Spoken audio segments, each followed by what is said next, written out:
Bom dia. Bom dia a todos, sejam bem-vindos.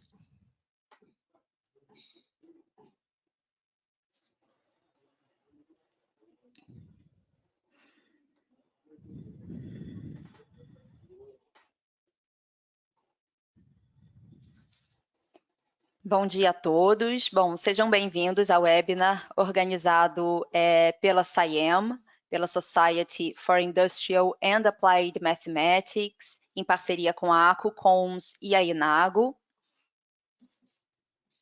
Vou dar só mais um tempinho para vocês entrarem na sala.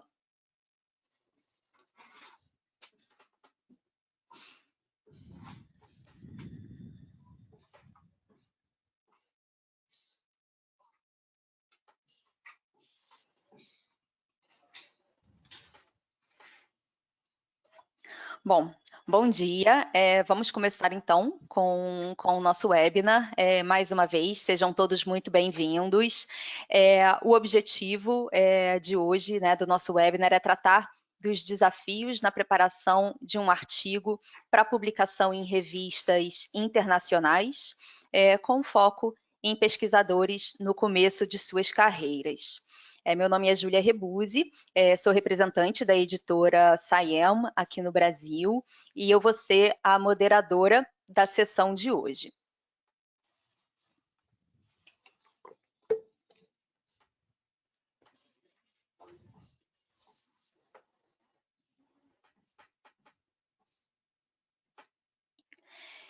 Bom, antes de começarmos, vocês podem enviar as suas dúvidas através do ícone de perguntas no painel, tá? No final da sessão, os nossos palestrantes eles vão responder as perguntas de vocês. Se vocês direcionarem a pergunta a um palestrante específico, por favor, coloca o nome do palestrante no começo da sua pergunta. Bom, nós temos aqui hoje a presença de 3 pesquisadores, começando a apresentação. Opa.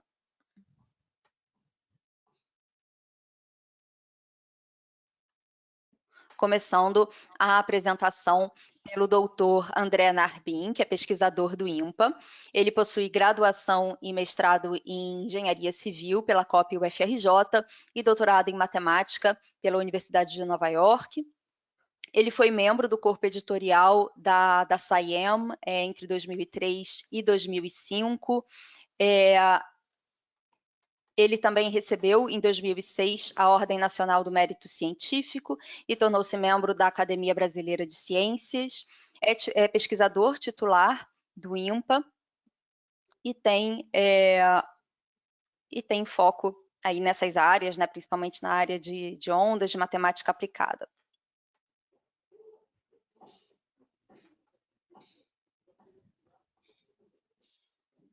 Só um instante que eu não estou conseguindo. Agora foi. Bom, em seguida temos também o doutor Pablo Rodrigues, que é professor da UFPE e também o atual presidente da SBMAC, da Sociedade Brasileira de Matemática Aplicada e Computacional. Ele é editor nessas 2 revistas, incluindo a PLOS ONE, possui livre docência em probabilidade e matemática discreta, doutorado e mestrado também pela USP. O doutor Pablo Rodrigues, ele é originário da Argentina, onde fez a sua graduação em matemática pela Universidade Nacional da Patagônia. Realizou estágios de pesquisa na Université Paris Diderot e na Unicamp, também já coordenou projetos pela FAPESP, CNPq e CAPES. E a doutora Rafaela Gozelino, que é natural de Cabo Verde, ela é reitora da Universidade Técnica do Atlântico, a UTA, também é professora na Escola de Medicina da Universidade de Lisboa, em Portugal. Ela não é matemática de formação, no entanto, ela possui extensa experiência no ensino e pesquisa no uso de modelos matemáticos para a compreensão de fenômenos biológicos e também já ministrou programas de ensino com o uso de matemática em experimentos de laboratório. Gostaria de dar as boas-vindas aos nossos 3 palestrantes. E eu também estou aqui como representante, além de moderadora da sessão, como representante da editora SciEM aqui no Brasil. Bem, aqui apresentando a nossa agenda para essa manhã, a gente vai começar com uma introdução aos periódicos, ao programa de publicações da SciEM. Em seguida, a doutora Rafaela Gozzelino vai fazer um panorama da publicação científica, vai falar sobre como estruturar o seu artigo e também um pouquinho sobre o processo de revisão por pares.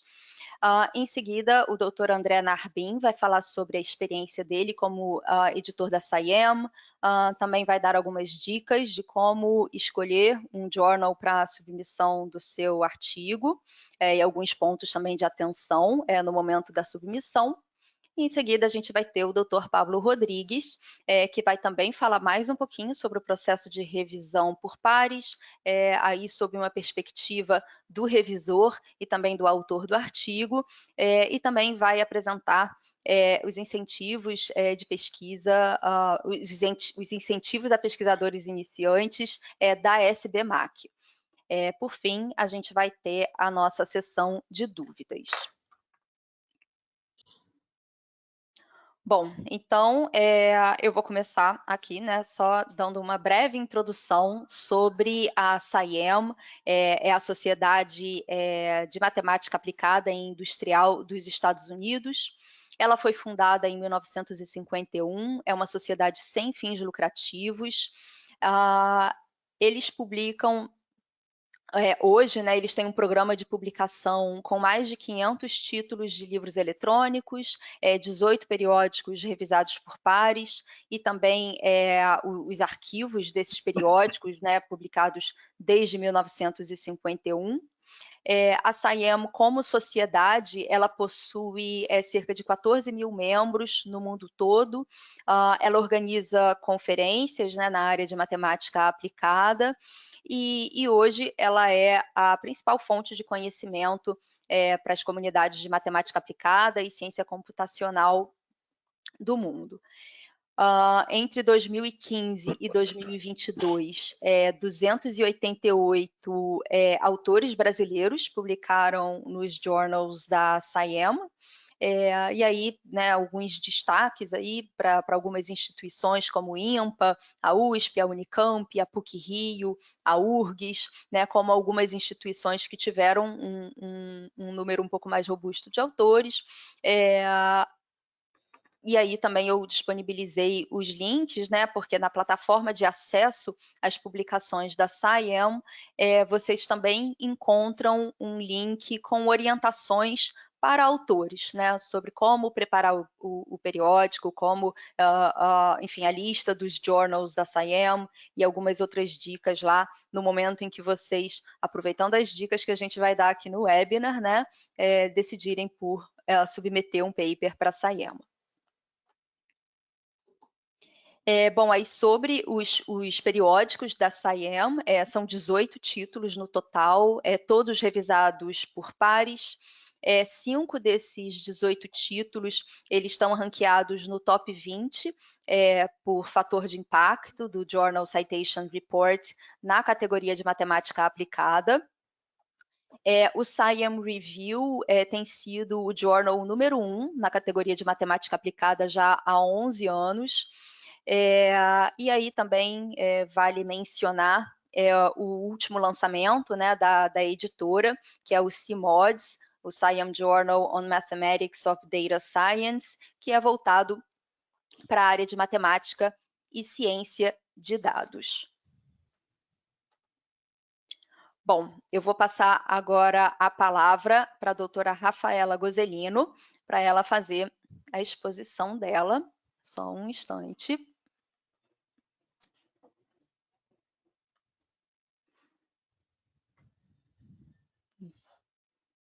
Pronto, doutora Rafaela Gozzelino está com você. Muito obrigada e bom dia a todos, aqueles que nos estão a seguir online. Agradeço-vos, obviamente, a participação e eu queria, então, seguir esse webinar falando de uma visão um pouco mais geral sobre aquilo que é o panorama da publicação científica. Claramente que os pesquisadores precisam de publicações científicas, isso promove a ulterior educação, promove realmente uma investigação que é mais orientada sobre as necessidades, portanto, dos desafios e de responder a grandes perguntas. Essa investigação científica se faz efetivamente nas universidades e nos institutos de pesquisa que podem ser associados ou não e claramente têm que ser financiados e, portanto, há entidades financiadoras e governamentais a quem podem se submeter, portanto, um projeto de pesquisa.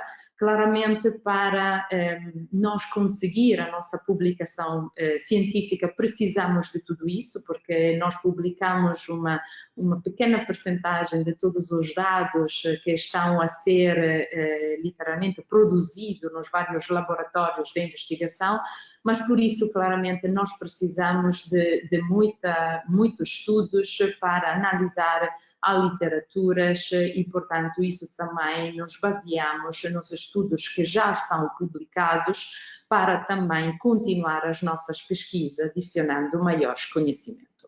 Se nós vamos ver os investimentos em pesquisa e desenvolvimento que estão a ser feitos a nível mundial, podemos chegar a esse gráfico que compara também os pesquisadores por milhões de habitantes e, obviamente, as receitas que são dedicadas pelos vários estados para a investigação.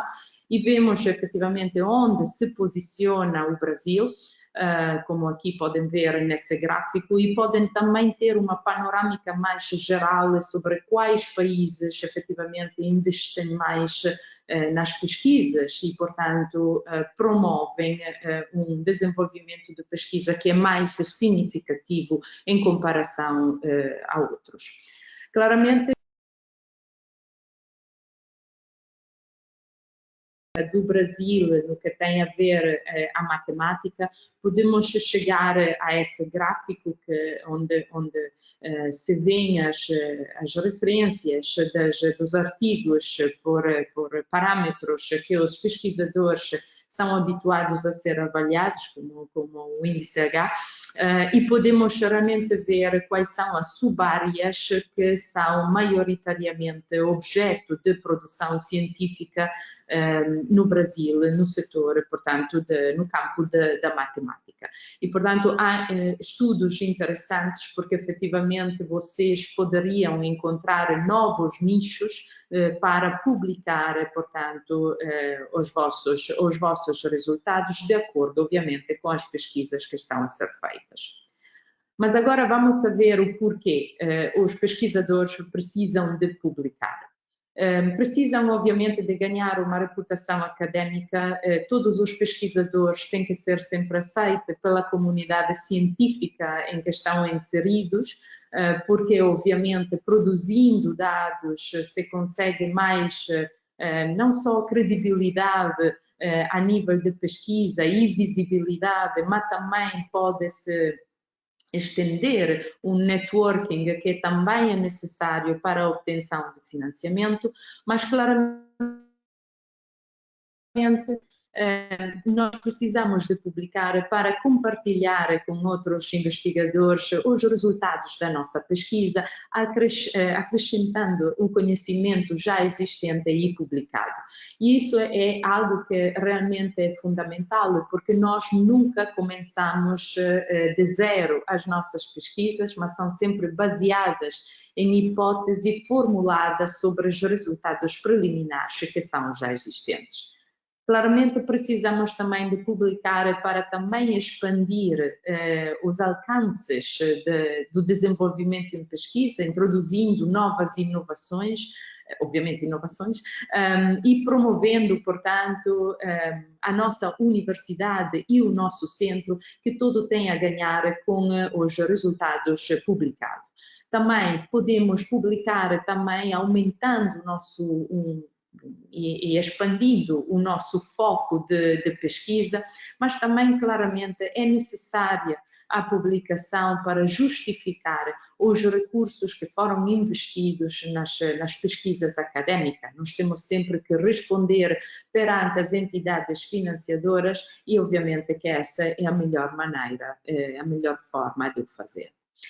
Agora, se vamos também a ver quais são, portanto, os componentes dos processos de pesquisas, nós podemos ver que, antes de mais, temos que definir o plano e a estratégia, temos que responder às perguntas que nós próprios queremos fazer e, portanto, definir essas perguntas, definir as hipóteses iniciais, definir as premissas da nossa pesquisa e depois, só depois de tudo isso, então, procurar os recursos e os colaboradores que, obviamente, enriquecem as nossas investigações, mas também nos ajudam a responder a essas perguntas. Se tem que conduzir o estudo de uma forma muito meticulosa, o plano, portanto, estratégico dos nossos estudos somos nós a definir e temos realmente que fazer de tudo para preservar a qualidade académica dos estudos publicados. E depois, obviamente, temos que ver como, de que forma as nossas descobertas podem encaixar com os conhecimentos que já existem e já publicado dentro da literatura. Portanto, a literatura nos ajuda a comunicar e a adicionar novos conhecimentos e para que as nossas descobertas possam ter os resultados preliminares publicados que sejam sólidos e, portanto, isso facilita o processo da publicação. Vamos saber agora como podem estruturar o artigo de pesquisa. Então, para estruturar o artigo há dois tipos, digamos assim, de exposição. Uma exposição formal e uma exposição que é informal, portanto, uma chamada lógica e outra chamada introdutória. Então, vendo a exposição formal, se prepara um esboço da estrutura lógica do artigo, o que você provou, a ideia central, os lemas de apoio. Cada hipótese e dedução deve fluir de forma ordenada e linear, usando definições e notações formais. Não se tem que repetir uma prova ou substituir palavras ou frases que diferem das definições já estabelecidas no trabalho. E o formato, a prova de teoremas, definição e a lógica tem que se enquadrar nesse estilo. Também temos uma exposição informal, como previamente já mencionado, que complementa com a exposição formal, fornecendo raciocínio por trás dos teoremas e demonstrações, as figuras, as provas, as equações e as frases matemáticas não têm que falar necessariamente por si mesma dentro de um trabalho de pesquisa matemática, e os autores precisam de demonstrar porque as suas hipóteses e deduções são válidas e como chegaram a provar isso. Obviamente, utilizando analogias e exemplos que se enquadram nesse estilo. Então, o título é o primeiro contacto que o leitor tem com o vosso trabalho e, obviamente, tem que chamar a atenção. Um bom título é informativo, contém conceitos que são chaves, contém palavras-chave específicas das áreas, não contém mais de 12 palavras, para não ser muito comprido, e não contém nem abreviações nem símbolos. O resumo deve convencer o leitor a seguir com a leitura. E aqui acrescento que também o resumo tem que convencer o revisor e o editor, porque realmente eles também terão que seguir com a leitura. Portanto, um bom resumo deixa clara a importância do artigo, deve ser um artigo em miniatura, curto e direto, deixa claros os objetivos do artigo, explica brevemente os resultados e as observações, cita a principal descoberta na conclusão e não contém símbolos, fórmulas, linguagens técnicas ou frases vazias. O resumo é uma parte importantíssima que eu sempre aconselho de escrever como última sessão do vosso artigo para ter realmente muito claro aquilo que são os objetivos da vossa pesquisa e os resultados alcançados. Então, vamos ver quanto curto pode ser um resumo.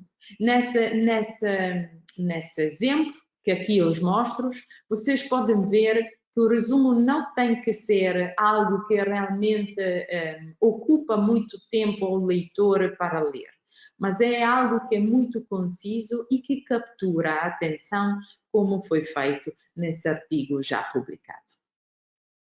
A introdução. A introdução explica porque a pesquisa é importante. Então, uma boa introdução introduz o tema do artigo, dá informações gerais e prévias, introduz os objetivos, as hipóteses e as discussões do artigo, não contém os resultados e as conclusões do seu trabalho e, para aqui dar alguma dica, utilizar anotações científicas só para esclarecer, mas que não precisam de confundir o leitor. E é bom incluir também equações dentro das frases. O desenvolvimento deve estar dividido em diferentes seções. Se podem incluir provas, implementações numéricas, etc. Usar lemas para simplificar provas longas. Incluir as etapas de maneira lógica para explicar uma prova sem dizer o óbvio e resumir uma discussão muito longa para o leitor. Então, como escrever uma prova? Há vários passos que aqui vocês podem seguir, começando, portanto, pelo número 1, enunciar o teorema com a hipótese necessária, organizar todas as hipóteses e deduções da forma mais simples possível para que a leitura possa ser mais fácil do vosso artigo, escrever as provas em frases completas em formas de parágrafo, inserindo as equações como parte das frases. Tem sempre que ter cuidado no uso de anotações, porque podem confundir facilmente o leitor. Tem que evitar o uso de abreviação na escrita formal e as mesmas convenções da língua e da gramática também têm que ser aplicadas na escrita matemática. Então, uma boa conclusão contém um breve resumo do escopo do artigo, os objetivos do lema da pesquisa apresentado na introdução, reforça as principais descobertas e proporciona um comentário geral sobre como o tema se insere no contexto específico da pesquisa e no mais amplo da área do conhecimento.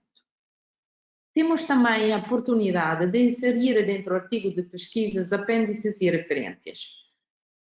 Portanto, as apêndices podem incluir provas técnicas de apoio, resultados mencionados no artigo que foram publicados, mas são os menos conhecidos, detalhes da implementação numérica.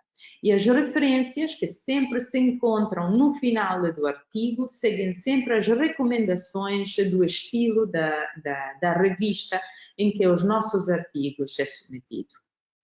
Vamos então agora ver o processo de revisão por pares e perceber como é que é feita a avaliação do nosso artigo de pesquisa. Quando o autor submete o artigo, a revista, em primeira mão, avalia se é adequado. O editor depois convoca os revisores e os revisores avaliam a qualidade da vossa pesquisa, proporcionando comentários que voltam para o editor em chefe e que decide também se o artigo é aceite e, portanto, nesse caso é publicado, se é rejeitado ou se vai ser submetido a um novo processo de revisão que, obviamente, depois terá novamente que ser avaliado. Então, as decisões do editor em chefe pode ser que aceita o artigo sem alteração, aceita o artigo com pequenas revisões, com maiores revisões, porque muitas vezes os artigos precisam de ulterior introduções de dados para fundamentar melhor os resultados obtidos, ou tem que ser reescrito para corrigir e editar a gramática utilizada. Pode ser rejeitado com um convite para submeter esse artigo novamente, e então, nesse caso, uma melhoria do estudo é suficiente para o artigo ser aceito, ou pode ser definitivamente rejeitado porque o artigo pode não se enquadrar no escopo da revista ou trazer outras contribuições que o editor achar pertinente à literatura já publicada. Vamos saber então os motivos para o qual o artigo tem que ser aceito, ou pode ser aceito. Claramente que a originalidade e a novidade da pesquisa publicada é fundamental. Tem que ser bem escrito, de fácil compreensão, não tem que cansar o leitor e tem que ser realmente muito fluente a explicação dos dados obtidos. É útil aos tomadores de decisões, porque obviamente graças ao conhecimento produzido que se proporcionam decisões mais fundamentadas. O estudo introduz um conceito novo naquela área de conhecimento que os investigadores e os pesquisadores desenvolveram. A metodologia de pesquisa é adequada à hipótese que tem sido formulada. A revisão bibliográfica é adequada e extensiva, citando, portanto, todos os investigadores que maiormente trabalham no campo escolhido, e o artigo é em conformidade com a ética da publicação. Claramente que há também motivos para o artigo ser rejeitado. E esses motivos são motivos comuns que podem se distinguir em motivos editoriais ou motivos técnicos. Então, se vamos saber primeiro os motivos editoriais, pode ser que o vosso artigo não se enquadre nos objetivos e no escopo da revista. Pode ser que tenha já sido submetido para outro jornal e então, nesse caso, não é permitida uma dupla submissão. O artigo poderia estar mal escrito e, portanto, compromete a compreensão dos resultados aqui que se tentam publicar, ou o artigo pode não seguir as diretrizes da revista. Contudo, pode haver também motivos técnicos. A pesquisa pode não acrescentar valor à revista, pode ter uma falta de clareza na hipótese do estudo, podem faltar evidências que suportam, portanto, o estudo que se quer publicar. A análise dos dados pode ser incompleta ou inapropriada, levando, portanto, a resultados alquanto inconclusivos. A metodologia de pesquisa poderia estar incorreta e o estudo poderia violar a ética em pesquisa. E então, agora, quero relembrar que essa isenção de responsabilidade, relembrando que todo o conteúdo utilizado nessa apresentação é de propriedade ou licenciado pela Crisol Interactive, ou seus afiliados, e essa é a licença, e alguns conteúdos poderiam ter sido bloqueados por motivos de confidencialidade. Relembro também que o uso não autorizado de qualquer parte dessa apresentação por qualquer outra parte é proibido e a sua violação é passível de ação legal. Portanto, eu a vossa atenção e, nesse momento, agradeço, gostaria de passar a palavra para o Dr. André e a sua explicação, o seu seminário.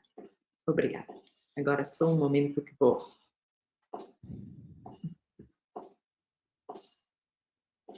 Muito obrigada, doutora Rafaela Gozelino. E agora vamos aguardar aqui a entrada do doutor André Narbin.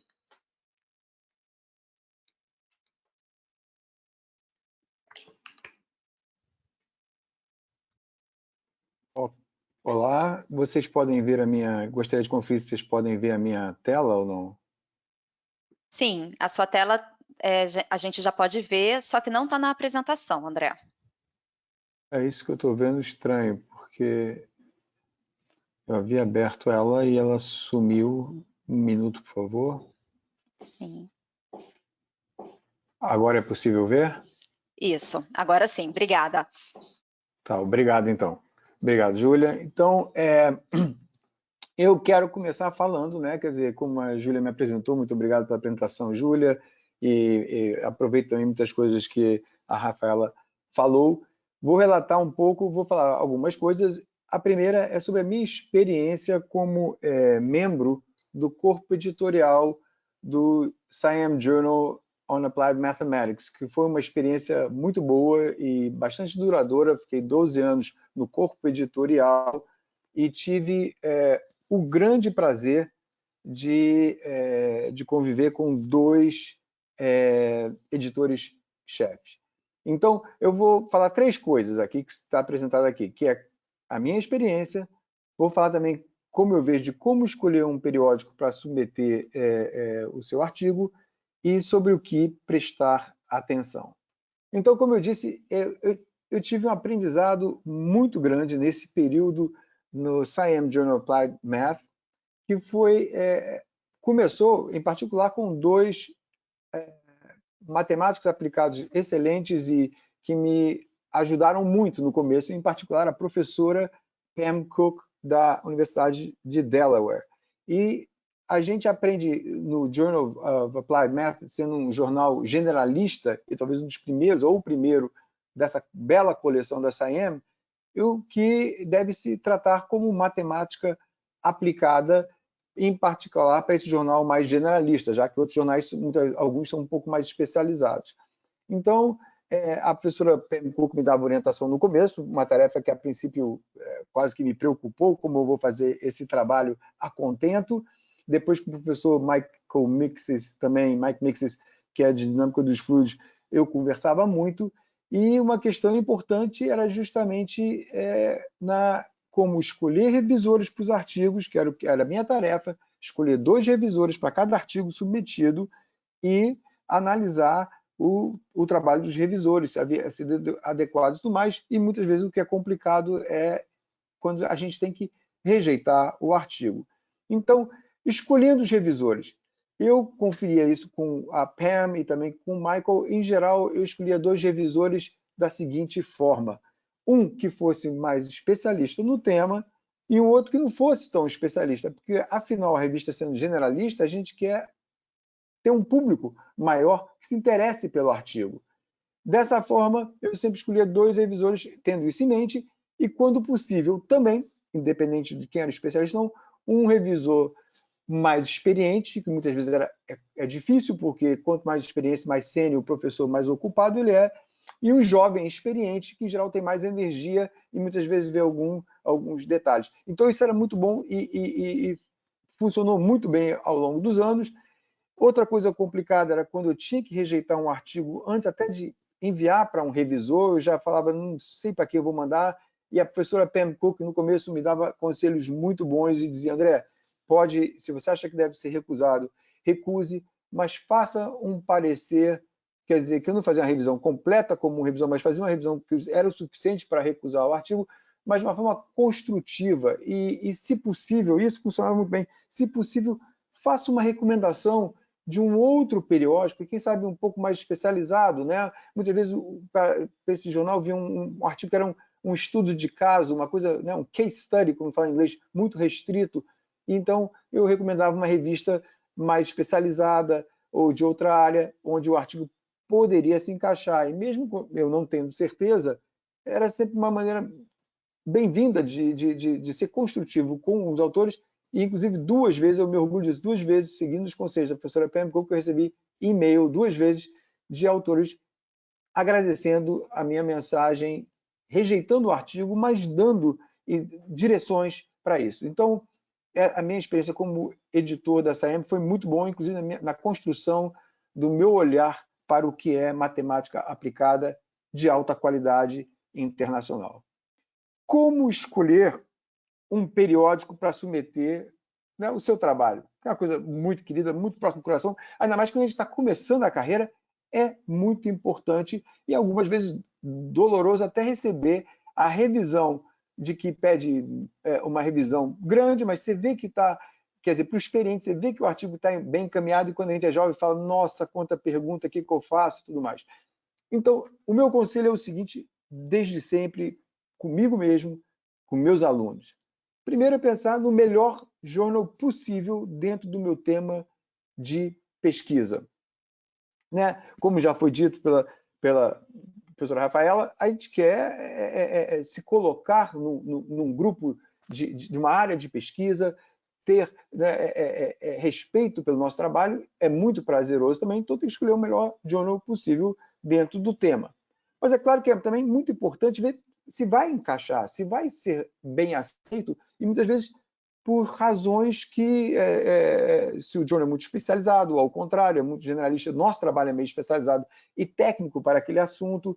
Então, eu acho que é muito importante, e ajuda muito, quando uma referência importante que a gente usou na pesquisa é de um jornal muito bom, de um periódico muito bom, porque isso serve como, a terminologia que eu uso com meus alunos, é como um degrau para a gente subir nessa escada do conhecimento e usar esse artigo como, olha, agregamos conhecimento importante ao que foi publicado anteriormente, e quando é numa revista muito boa, isso, em qualquer revista, na verdade, isso ajuda o artigo a se encaixar, inclusive fazer sentido dentro dos temas considerados, contemplados por aquela revista. Agora, outra coisa que também a gente deve ter em mente é o tempo de publicação. Alguns periódicos levam mais tempo do que outros. Uma preocupação na própria SAEM Applied Math que eu recebia dos meus editores-chefes era o tempo de virada, que se fala, né? De até voltar para a revisão, até voltar a ser aceito, até ser, inclusive, publicado. Na época, era basicamente publicação realmente em papel, começando as submissões, inclusive, online. Quando eu submeti meus primeiros artigos para a SAEM, eu tinha que submeter pelo correio. E as coisas eram mais devagar. A espera era muito maior para você receber aquela cartinha da SAEM com cópias dos reports, né, dos relatórios dos pares. Era um tempo diferente. Então, esse tempo é muito importante, é uma coisa importante para o periódico e tem que ser muito bem gerido, porque não pode também ser rápido demais. Alguns periódicos oferecem viradas de resultados rápidos. Eu acho que nem sempre pode ser rápido demais. Existe um equilíbrio nisso. E na minha época da SAEM, algumas coisas foram feitas de forma bastante, eu acho que, inteligente e boa. Por exemplo, diminuiu-se o tempo do autor responder uma minor revision, uma revisão menor. Porque, afinal de contas, o autor entende bem, se a revisão é menor, ele, em pouco tempo, pode responder isso e se ganha tempo com isso. Mas periódicos diferentes têm tempos diferentes, periódicos diferentes têm número de revisores diferentes. Conheço periódicos que têm um revisor, outros que têm 2, talvez seja mais comum, e alguns que têm 3 revisores. Então, tudo isso leva mais tempo e, dependendo do período que você está na sua carreira, isso pode ser um fator determinante para a sua escolha, sempre, claro, de um periódico de qualidade. Então, muitas vezes, dependendo da urgência em publicar em um bom journal, você deve fazer um pouco esse jogo, perguntar a pessoas mais experientes qual o tempo de retorno, como é que quantos revisores tem e sempre, na minha opinião, escolher um periódico de excelente ou muito boa qualidade, porque isso vai ter impacto na sua carreira, como já foi dito pela Rafaela. Então, a gente vai ganhando experiência com isso, como eu disse, né? Alguns alunos meus, a gente já recebeu relatórios falando assim, meu Deus, para onde que a gente vai mandar esse artigo? Eu falei, calma, a gente vai responder, vai ser publicado nessa própria revista que a gente escolheu. Assim, porque vem várias reclamações, entre aspas, não, mas algumas muito razoáveis.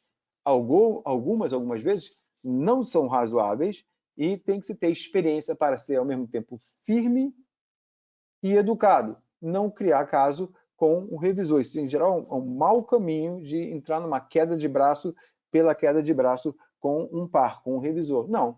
Se muitas vezes os revisores, algumas vezes tem os revisores que tendem quase para um lado um pouco deselegante, meio duro demais, não gostei e tal. Tem que se ter frieza, confiança no seu conhecimento, responder de forma firme, mostrando que, olha, está certo por causa disso, não faz sentido por causa daquilo, e isso, muitas vezes, né, esse vai e vem, atrasa a publicação, mas é parte do jogo, é parte da nossa vida.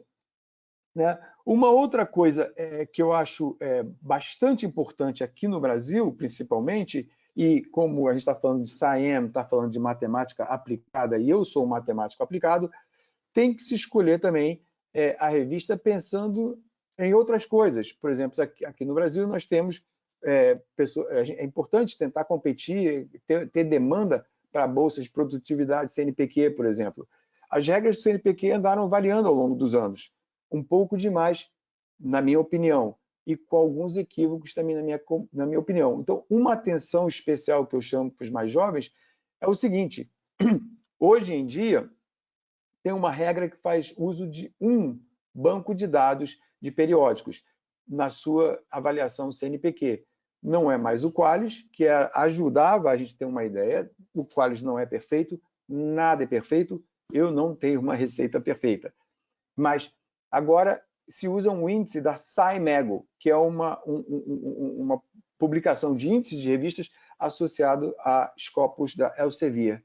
Então, aqueles que publicam em revistas aplicadas, e, em geral, as da SciM são consideradas da matemática, devem tomar cuidado, porque publicações que não são classificadas como matemática, nesse momento, não estão contando pelo índice SciMego para o CNPq. Então, vale a pena olhar, entrar na página de SciMego e ver quais revistas são consideradas matemática aplicada. Tem um lado muito bom que algumas revistas de física, por exemplo, fluidos em física, são considerados de física e também de matemática aplicada. Tem um outro caso, que eu nem vou entrar aqui em detalhe, que houve um equívoco, e era, na verdade, uma revista do Departamento de Matemática Aplicada que não estava classificada como física teórica e não como matemática aplicada. Então, o jovem tem que prestar atenção nisso, porque o que eu falei de que é uma boa revista, uma ótima revista, se perguntar para mim, eu dou opinião, mas a minha opinião não é a verdade pura e simples, como também, muitas vezes, não é o que vai na balança da avaliação para a carreira de vocês contar naquele momento que vocês estão sendo avaliados. Então, prestem atenção nessas coisas todas, que é muito importante. É muito difícil fazer um sistema que seja certinho e justo em todas as coisas. Então, a gente tem que também se adequar, faz parte da carreira, faz parte da profissão. Ok, e meu terceiro ponto é o que prestar atenção no momento de submeter, que é de redigir um artigo. A professora Rafaela também falou nisso. E eu vejo muito como, né, um filme, um curta-metragem, como eu coloquei aqui. A gente precisa ter um excelente relato científico, estou falando agora com minhas palavras, coisas que já foram feitas, né, ter um excelente relato científico, e como num filme curta-metragem, ter um começo, meio e fim.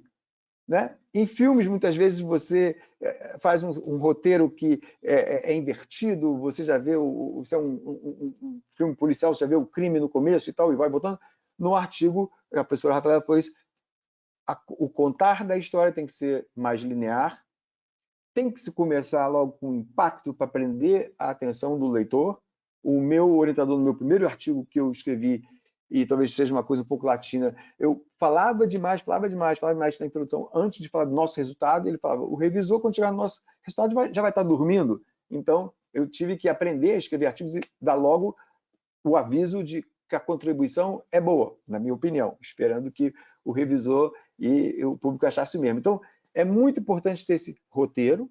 Muitos periódicos têm limites de páginas. Science Applied Math é um que gira em torno de, pelo menos na minha época, de 20 páginas. Podia passar com a concordância do membro do corpo editorial, não podia passar demais, mas podia passar.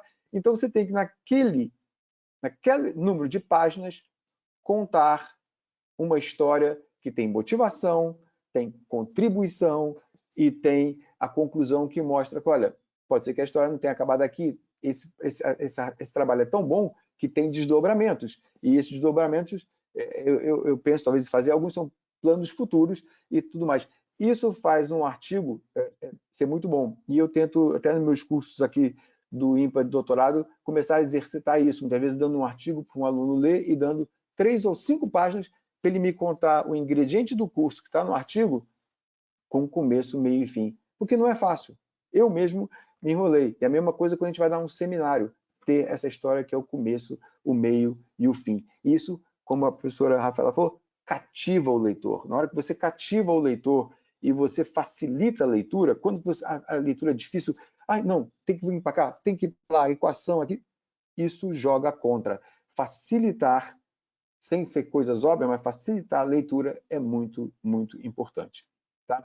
Então, eu já falei isso aqui, né? Motivar a pesquisa, contextualizá-la, que é dar as referências importantes. Nem sempre a gente consegue dar todas as referências, mas tem que contextualizar, que é dar crédito a quem fez, por um lado, e também para a gente mesmo. Contextualizar facilita a leitura. Olha, isso aqui foi feito, isso aqui é importante porque vai conectar com isso, com aquilo.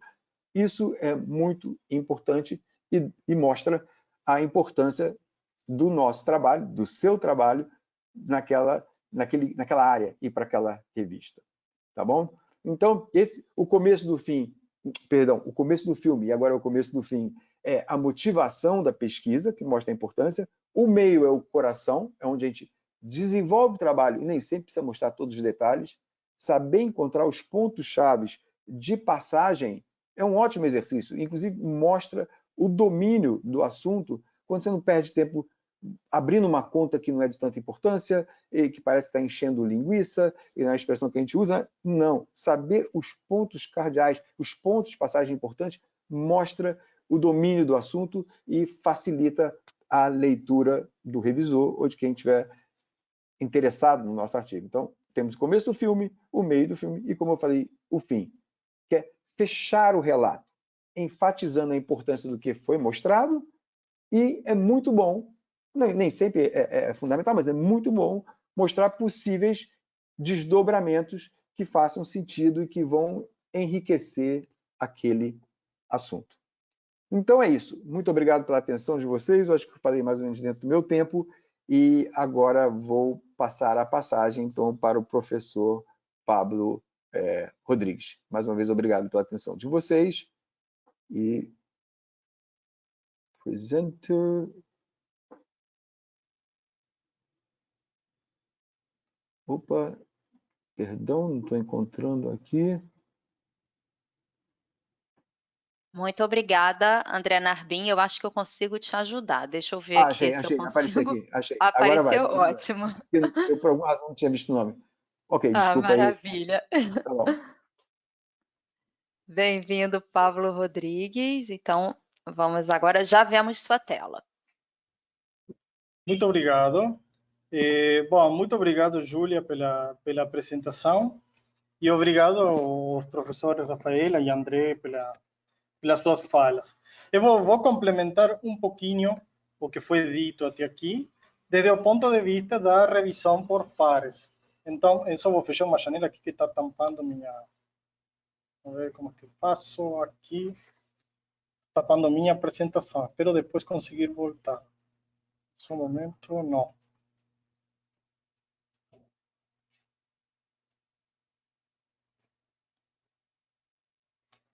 Agora consegui. Desculpem aqui a confusão, é que eu tenho a janela gigante, está tampando toda a minha apresentação. Agora sim. Bom, eu vou falar um pouquinho desde o ponto de vista da revisão por pares, desde o ponto de vista de quem faz a revisão, por um lado, desde o ponto de vista dos autores, E vou finalizar um pouquinho falando sobre algumas iniciativas que eu enxergo que são boas oportunidades para jovens pesquisadores e pesquisadoras entrar na carreira científica e acadêmica, tá bom? Bom, sobre quem revisa o seu artigo, os revisores e revisoras que foram comentados aqui, é sempre muito importante que uma peça fundamental, né, de todo que é a parte de publicação de um artigo científico. São pessoas que são pessoas ativas, atuantes na sua área de atuação, são os primeiros leitores do seu artigo. Eu gosto sempre de colocar dessa forma porque pensem que a gente, autores e coautores, terminam, leem em detalhe, mas a primeira pessoa depois, usualmente, que lê em detalhe esse artigo são os revisores, sim? Então, aí, quando o professor André mencionou sobre os leitores, e a professora Rafaela também, o passo intermediário são os revisores. Então, eles são um filtro entre você e os leitores do seu artigo. Então, é bom imaginar eles como os primeiros leitores do seu trabalho. São as pessoas que podem contribuir para melhorar o seu trabalho. Nesse sentido, eu também sou favorável sempre de uma revisão construtiva, tentar ajudar os autores a apresentar melhor os trabalhos quando a gente identifica que tem conteúdo para uma publicação. E depois, no final, o que é importante é que são as pessoas que podem recomendar a publicação ou não do seu artigo. Sim? Eu acredito que rara vez um editor vá contra a opinião de 2 ou 3 revisores juntos. Né? Se os revisores são favoráveis ao aceite do artigo ou à rejeição do artigo, usualmente o editor toma sua decisão baseada nessas avaliações. Tá bom? Bom, desde o ponto de vista de como fazer uma boa revisão, uma sugestão, mas aí sempre baseada na experiência pessoal, é fazer uma primeira leitura sobre o conteúdo, se tem conteúdo suficiente ou não para ser publicado. Mas o que quero dizer com isso? O editor faz o primeiro filtro, no qual ele decide se o artigo entra ou não entra no escopo da revista. E em função disso é que ele escolhe as pessoas que vão avaliar em detalhe aquele trabalho. Sim? Então, quando chega nas suas mãos, só para não confundir, quando eu quero dizer se tem conteúdo para ser publicado, porque às vezes a gente pode identificar como revisor que o resultado que está sendo apresentado já foi feito, sim? Ou que os autores estão estendendo de forma simples algum trabalho prévio deles. Então, é uma pesquisa que muitas vezes, se o revisor for uma pessoa da área do artigo, é algo que é fácil, é rápido de identificar. Então, se vocês identificam algum problema desses que possa ser pensado como grave, vocês podem, a sugestão é responder rápido para que os autores já tenham seu feedback.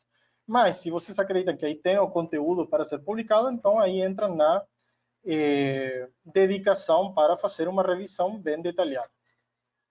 Sobre alguns pontos para uma revisão detalhada, eu também eu sempre sugiro ser propositivo, não? No sentido de ser construtivo na hora de fazer uma revisão. Lembrando que vocês, como revisores, são o filtro entre os leitores, entre os autores e os leitores da revista. Sim? Então, algumas perguntas que são importantes saber é se houver erros, se vocês identificam erros, a pergunta é: será que podem dar uma dica para ajudar no auxílio da solução desse erro? Será que esse erro atrapalha ou prejudica o resultado final do trabalho? Então, por experiência, tanto como revisor quanto como autor, eu digo que como autor eu já recebi correções muito boas, no sentido de que não prejudicava no resultado final, graças a que também o próprio revisor nos dava um direcionamento, né? Principalmente quando a gente é jovem e está submetendo, isso pelo menos quita uma preocupação aí receber esse tipo de ajuda, entre aspas. Outra questão interessante aí para observar é se existe literatura relevante que não tenha sido citada pelos autores. Às vezes os autores caminham em uma direção e eles têm uma noção do estado da arte, mas é possível que o revisor, por ter uma especialidade também nessa área, pode ser que ele conheça outros grupos ou conjunto de resultados que se aproximam ou que estão relacionados com a pesquisa que está sendo comunicada. Então, nesse sentido, sempre é muito bom ajudar a conectar esses resultados. ¿sí? Entonces, siempre sugerir alguna referencia que possa estar perdida es importante. Eso ayuda también a conectar un poco a literatura. No es raro, vocês sabem que a literatura está crescendo em volume muito rapidamente, então não é estranho encontrar grupos de pesquisadores que muitas vezes estão tentando modelar o mesmo fenômeno, mas com diferente linguagem ou diferentes ferramentas. Então, muitas vezes essas pontes de conectar a literatura são úteis e isso, em um estado de arte bem escrito, pode ajudar. Então, o terceiro que eu colocaria é, como pergunta, se a contribuição do trabalho está bem apresentada. Por quê? Novamente, a vezes o revisor tem uma visão mais geral, como leitor, o autor pode estar um pouco viciado em apresentar um resultado que para o autor ou para a autora do trabalho é o principal, mas muitas vezes o revisor pode encontrar alguma outra resultado que foi apresentado como secundário, mas pode estar respondendo alguma pergunta interessante. Então, às vezes, uma ajuda para apresentar melhor a contribuição sempre é bem-vinda pelos autores. Então, essas são as sugestões gerais que eu teria, muito gerais, né? Mas que eu teria para quem faz uma revisão. Ser muito construtivo com a sua revisão e pensar que os autores estão trazendo a vocês o resultado de uma pesquisa que demorou muito tempo, né? E eles estão querendo comunicar isso para a revista, para a comunidade através da revista. Então, vocês, revisores, são aquele filtro para que isso chegue bem para os leitores. Então, como dica final, deixem muito clara sempre sua recomendação para o editor, porque ele ou ela agradecerá. Os editores tomam as decisões em função das avaliações dos revisores. Então, é muito importante que seja clara qual que é a decisão, se é para fazer uma revisão menor, uma revisão maior, ou o artigo está rejeitado ou está certo, tá bom? Bom, desde o ponto de vista do autor, facilite o trabalho do revisor. Eu lembro que eu participei muitos anos atrás, como estudante, de um seminário muito parecido com esta proposta que está sendo trazida hoje pela Sayam para vocês. E o professor, na época, um professor da Unicamp, na época da Unicamp, agora está no Portugal, professor Sergei Popov, probabilista, ele apresentava esse título, na verdade, de uma forma um pouco diferente, que era não irrite o editor. A ideia é mais ou menos a mesma, sim? Mas eu vou trazer dessa forma. Vamos facilitar o trabalho do revisor, perdão, não do editor, do revisor. O que quero dizer com isso? É bom apresentar de forma resumida o estado de arte do problema que motivou a pesquisa. É uma forma de você dizer onde que encaixa a pesquisa que vocês estão fazendo e identificar claramente a sua contribuição. E, obviamente, fazer uma revisão crítica da escrita do seu trabalho. Erros de tipos, erros de evitar excessos de notação. Tentem não repassar para o revisor um trabalho que é de vocês. Sim? Então, essa seria a sugestão. Lembrando sempre que a revisão por pares é um trabalho voluntário. Então, são essas pessoas, ou somos nós, vocês, que atuamos, quando atuamos com revisores, que, além de nossas outras atividades usuais, tiramos esse tempo para avaliar uma publicação, para ler em detalhe uma futura publicação científica. Bem, e como reagir? Outra dica que eu queria trazer é como reagir a uma revisão negativa. Trago essa porque reagir a uma revisão positiva é mais fácil, né? Um aceite sempre é mais fácil de receber. Então, bom, tem três tipos de respostas. Eu vou resumir um pouquinho as respostas que a professora Rafaela trouxe. Tem a revisão menor, que não é tão negativa assim, é uma resposta, eu sugiro aí, responder rápido, e aí vocês podem celebrar, usualmente, com alta probabilidade, vamos dizer, o artigo ser aceito. Uma revisão maior, aí sim tem que ter muita atenção, porque às vezes isso implica em responder perguntas que podem ser ou na matemática ou na apresentação do artigo trazidas pelos revisores. Então, aí sim é bom fazer com muito cuidado sua revisão para resubmeter o trabalho e tentar responder todas as questões trazidas pelos revisores. Como o professor André mencionou, não sempre essas questões podem ser respondidas porque às vezes, não me malinterprete, às vezes não fazem sentido no contexto em que vocês como autores entendem melhor o trabalho. Então, às vezes, pode ter contradições, sim? Isso, quando tem 2 ou 3 revisores de um trabalho, não seria estranho que às vezes cheguem comentários ou sugestões que são contraditórias. Então, sempre com muito respeito e educação, vocês respondem por o motivo pelo qual vocês não fazem essa revisão e, bom, e vão para em frente.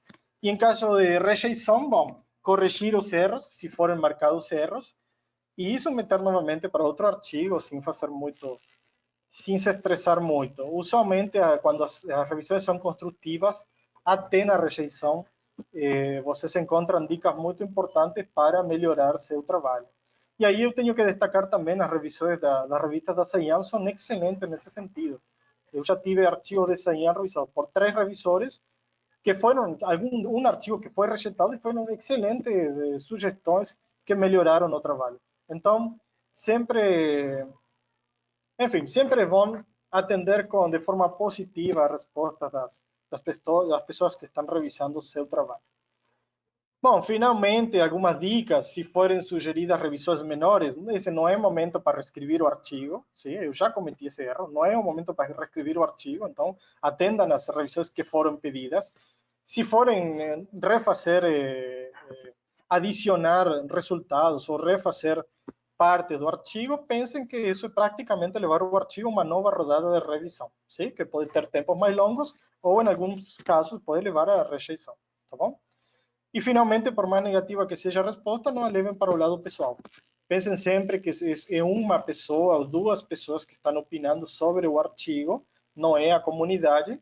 E bom, tem que pensar dessa forma, sim? Tem que confiar, reforçando o que o professor André disse, você tem que confiar no seu trabalho, né? Você entende que se vocês submeteram um trabalho é porque vocês estão confiando nele, então às vezes é a opinião da pessoa que avaliou o trabalho, então seguir para frente aí com seu trabalho.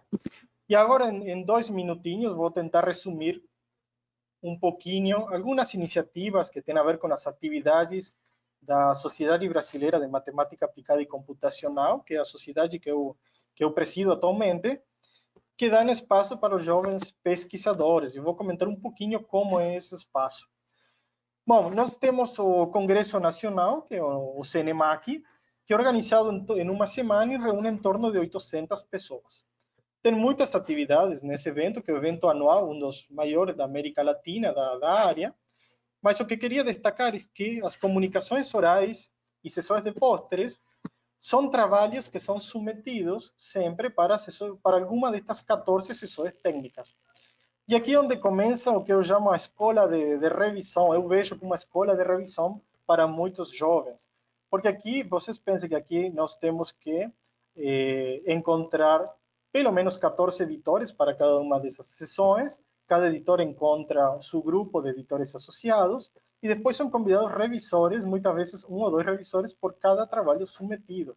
São trabalhos, a gente recebe em torno de 600 trabalhos, na forma de resumo de 2 páginas ou trabalhos completos de 4 a 6 páginas, comunicando algumas pesquisas. Então, esse é o primeiro contato para que muitos jovens comecem a atuar como revisores. Como a gente recebe trabalhos de iniciação científica, não é estranho que algum doutorando possa receber para revisar um trabalho desses e emitir sua opinião. Então, esse é um bom primeiro contato com a revisão através da nossa sociedade, contribuindo conosco na revisão de trabalhos do evento. Esses trabalhos aprovados são, depois de apresentados no Congresso, são publicados nos Proceeding Series da SBMAC, e uma versão estendida, uma atualização dessas pesquisas, são avaliadas para publicação na nossa nova revista Trends in Computational and Applied Mathematics, a antiga revista Tema. ¿Sí? O que é importante, esta revista também gostaria de colocar ela como uma oportunidade para jovens, principalmente que têm mais dificuldade com o inglês, que a gente aceita nesta revista alguns artigos em português. Então, ela costuma ser também uma primeira oportunidade para alguns os mais jovens, digamos, para ter seus primeiros artigos publicados. Bem, eu vou pular, a gente tem outras revistas que eu queria comentar, mas como já estou estourando meu tempo, só vou comentar que temos a Computational Applied Mathematics, que é mais consolidada, a revista internacional da SBMAC, e 2 séries de monografias. Outra forma em que a sociedade contribui é destacando prêmios. destacando trabalhos, perdão, de iniciação científica, de mestrado e de doutorado. Então, se tem estudantes aí entre vocês, eu gostaria de alertar-los que temos atualmente em aberto a edição 2022, que é para que se apresentem trabalhos concluídos no período de 1º de abril de 2021 a 31 de março de 2022 e que satisfaçam a exigência do nosso regulamento que está no site do evento. Até dia 15 de abril é possível submeter esses trabalhos e a SBMAC, os primeiros lugares, aqueles vencedores, são convidados a ministrar uma palestra plenária durante o evento com todos os gastos pagos. Sim?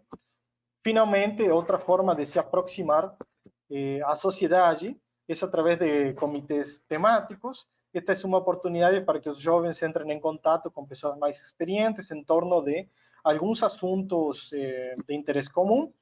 Então, tem assuntos de pesquisa de interesse comum ou tem assuntos que são importantes para a comunidade.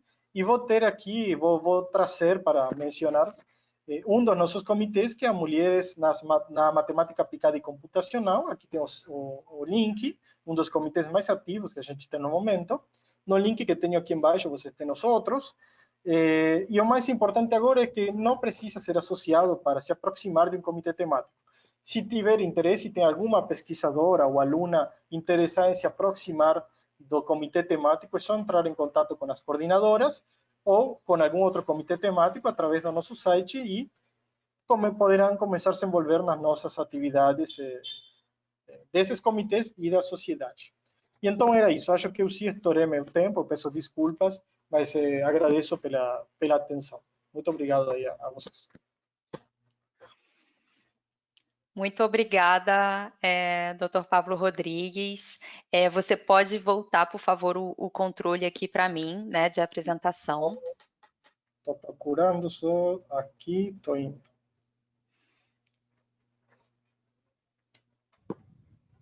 Isso. Já recebi aqui.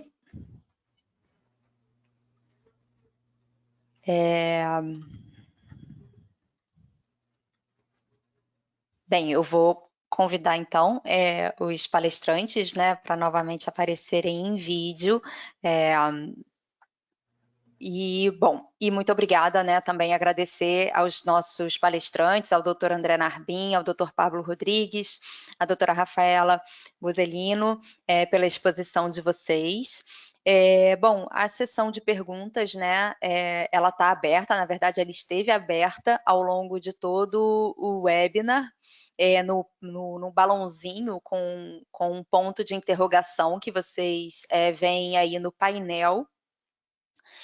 No entanto, eu só recebi aqui, pelo menos até agora, uma única pergunta, né, sobre, enfim, a apresentação, sobre a gravação, né, do webinar. O webinar, ele foi gravado, né, está sendo gravado, e vocês vão receber, né, no final, enfim, ao longo da semana, vocês vão receber a gravação e vão receber também um certificado de participação, né? Se alguém tiver alguma dúvida, pode postar aqui para a gente, tá?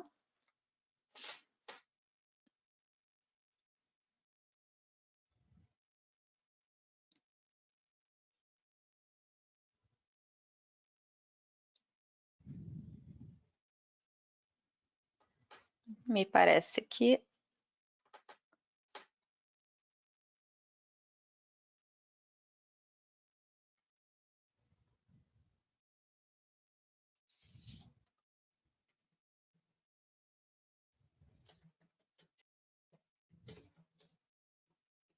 Me parece que teve aqui alguma... Ah, sim, me parece que vieram sim algumas perguntas, só que por alguma razão elas não entraram aqui para mim, eu peço desculpas. Eu queria também aproveitar aqui e mencionar que o diretor de publicações da SciEM, o Kilmars Bowling, ele também está aqui presente, tá? Para também responder perguntas mais relacionadas à publicação. E aqui, good morning, Kilmars. There's a question for you. Uma das perguntas aqui que a gente recebeu foi direcionada ao Kilmars, Humors, can you hear me?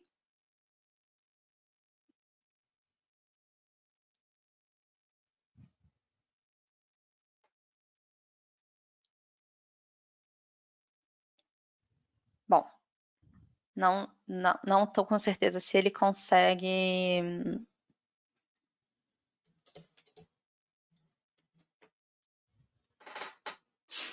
Se ele consegue me ouvir. Bom, de qualquer forma, a pergunta aqui foi sobre como funciona o pagamento para publicar, né? Se só paga para publicar em artigos de acesso aberto ou também nas publicações normais, né? Enfim, artigos para acesso restrito. A maioria das editoras trabalham com, ou pelo menos boa parte delas, né? Trabalha só com pagamento para artigos serem publicados em Open Access. Como o Kilmers, infelizmente, ele não ouviu aqui a minha pergunta, eu gostaria que ele respondesse isso especificamente pela SciEM, né? Mas eu creio que é só para Open Access, tá? Para publicar para acesso restrito, eu creio que não tem nenhuma taxa. Posso responder como autor, se você quiser, como um autor recente. Sim, sim, por favor. Aí. O que você falou, não tem taxa para publicar, e quando é Open Access é decisão de escolha do autor, né? Quando se trata de uma escolher para publicar em Open Access, aí sim tem uma taxa adicional, mas aí sim tem que ver como é com a CIAM. Mas o artigo regular, que é acesso restrito, é super simples a submissão, essa parte posterior, e não tem taxas associadas. Isso, perfeito. Obrigada, Pablo. Bom, tem algumas aqui perguntas. Bom, aí aqui tem uma pergunta, né? Eu vou direcionar a vocês, né, professores. Devemos escolher só as revistas nacionais ou também as internacionais?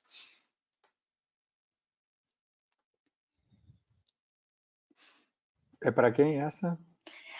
Fique à vontade, André e Pablo.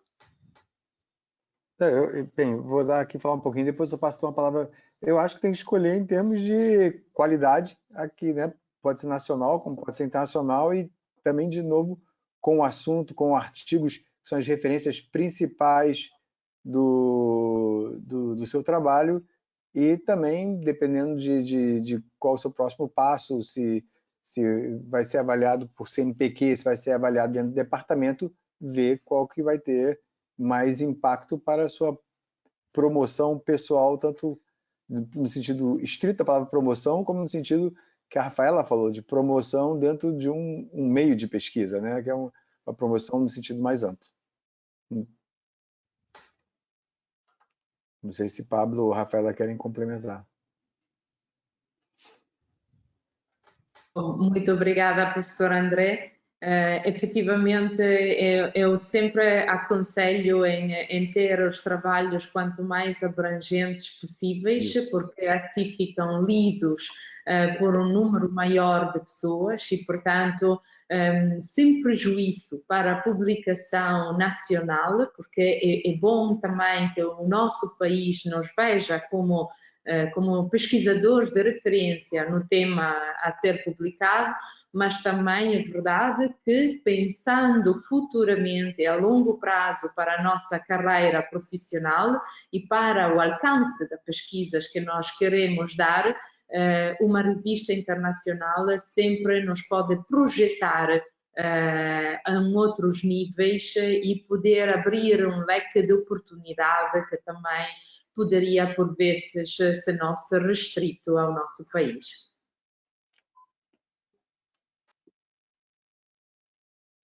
Obrigada. Pablo, quer fazer algum comentário também? Sí, concordo con que fue colocado aquí, depende muito do propósito y muchas veces, si for por algum assunto en particular, ya se sabe que precisa ter a revista para ser bem avaliada, né? Então, tem índices internacionais que a gente pode observar e tem revistas que são nacionais com muito bons índices internacionais. Então, tem que ver a qualidade do periódico e estar atento a esses índices. O SAIMAGO, que foi comentado aqui, é uma base de referência que é muito utilizada hoje. Sim, obrigada. Tem uma outra pergunta aqui, Pablo, aproveitando para você que comentou, né, sobre o processo de revisão por pares, todos, né, na verdade, tocaram um pouquinho nesse tema. Há um número de vezes que o artigo pode ser revisado e voltar para o autor?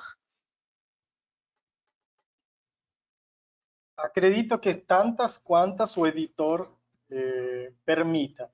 Eu já vi 3 rodadas de revisão, por exemplo. São artigos que vão melhorando muito, enfim, depende muito do editor. Eu não sei se não tem um limite por regra, né? Um limite máximo. Pelo menos isso depende muito da revista e do editor. E da discussão, né, que está sendo realizada quando vocês respondem aos revisores. Entendi. Bom, aqui uma outra pergunta, né? André Narbin, um artigo ele deve ser sempre escrito em terceira pessoa? Depende muito da revista. Eu já vi que tem artigos escritos muitas vezes no impessoal, tem artigos muitas vezes que a gente escreve, quer dizer, até eu acho que eu mesmo, em algumas situações, sendo autor único, eu escrevo so we do this, we do that, quer dizer, né, na pessoa, primeira pessoa do plural, apesar que só sou eu.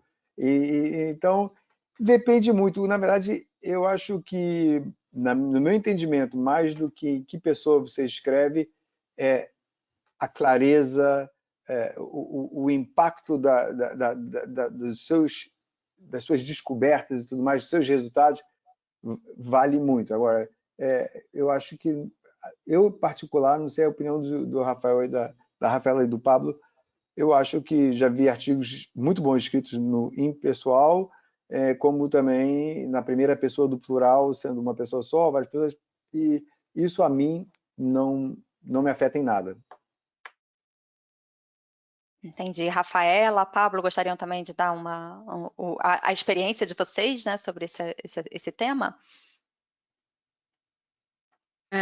Muito obrigada. A minha experiência na edição de revistas internacionais é mais virada para receber artigos em terceira pessoa ou em primeira pessoa, literalmente em primeira pessoa plural, porque normalmente se refere maioritariamente a um grupo de pessoas que participam na pesquisa e, portanto, os verbos utilizados são nós encontramos, ou se não, muitas vezes, de uma forma impersonal, os resultados demonstram que, os achados indicam que, e pronto, e utilizar, portanto, essas expressões verbais. Obrigada, Pablo. Você também quer dar uma palavra? Sim, só para acrescentar que concordo com o que foi comentado, só lembrando que tem que unificar, sim? Porque às vezes no mesmo artigo tem as duas, aí não funciona.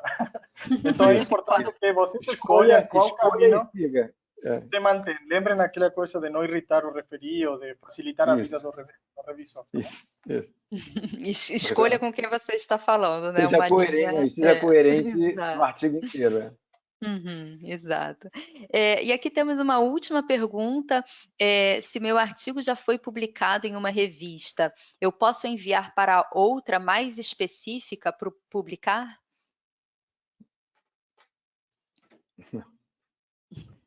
Bem, eu posso falar uma coisinha? Claro. Um exemplo que vai mais ou menos ao longo dessa linha, mas é meio perigoso, tem que prestar muita atenção no que eu vou falar. Existe uma revista de física que é super seleta, muito difícil e que muitas vezes dá limite de 4 páginas só para publicar, né? E, de novo, essa revista tem que escolher, porque nesse momento ela não valeria ver essa EMEGO. Isso foi muito tempo atrás, que é Physical Review Letters.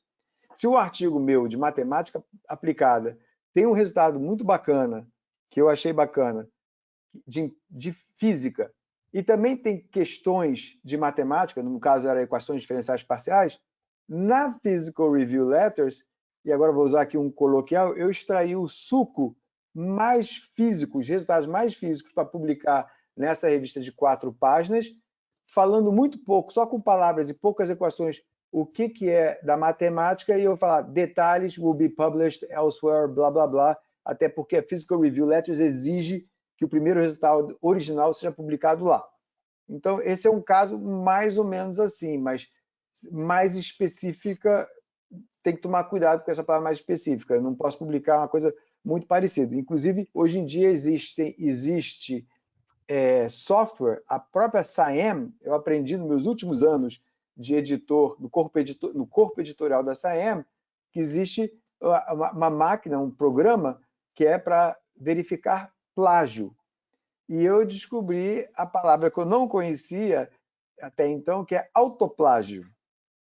E o autoplágio é quando você copia muito o que você já escreveu. Então, se você escreve, inclusive, um artigo, mesmo que não seja isso, uma revista mais específica, um artigo até que é diferente, mas a sua introdução toda é copy-paste, vai dar problema no software de autoplágio. Então, muito cuidado com tudo isso que eu estou falando. At your own risk, né? A seu próprio risco. Uhum. É verdade. Pablo, você quer dar também uma palavrinha sobre isso? Sim, obrigado. Sim, é bom ficar atento. As próprias revistas já deixam bem claro o que pode e o que não pode, né? Então, sempre você lê aí as dicas para os autores, que aí sempre está bem esclarecido. Em algumas revistas, por exemplo, é autorizado que parte do artigo tenha sido publicado antes na forma de proceeding ou como um resumo estendido, mas isso é bem esclarecido, né? Isso sempre está bem identificado. E quando não pode, também é bem claro. As revistas são muito claras para dizer o que pode, nem parcialmente, enfim.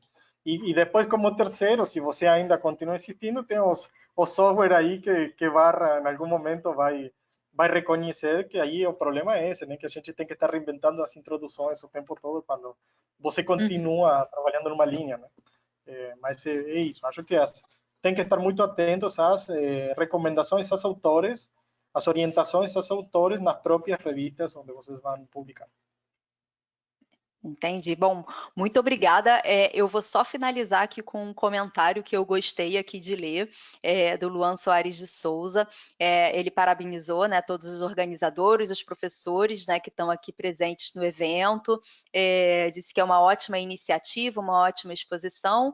Ele, que é doutorando em matemática, disse que foi uma exposição bastante útil para quem está iniciando a vida como pesquisador, né? Então, bem, muito obrigada. Eu vou finalizar aqui a sessão de perguntas. Deixa eu... Aqui, a mensagem de obrigado que eu estava buscando aqui. Mais uma vez, obrigada, doutora André Narbinho, obrigada, Pablo Rodrigues, doutor Pablo Rodrigues, doutora Rafaela Gozelino, pela disponibilidade de vocês. Espero que os participantes, né, tenham aproveitado aqui as dicas, essa exposição. Obrigada também a todos que se inscreveram, que contribuíram com as suas dúvidas, por participar. A gente avançou um pouquinho, né, no nosso tempo, mas tudo bem. Bom, quando vocês saírem do webinar, vai aparecer uma pesquisa de satisfação, né? Então vai ser ótimo receber o feedback, né, de vocês que participaram, para que a gente melhore, enfim, futuramente em novos webinars que a gente organize. E é isso, os certificados serão encaminhados para o e-mail de vocês, tá? Ao longo aí da semana, no começo da semana que vem. Bom, muito obrigada a todos mais uma vez e uma excelente tarde. Obrigado. Obrigado. Obrigada. Prazer. Tchau, tchau. Tchau, tchau.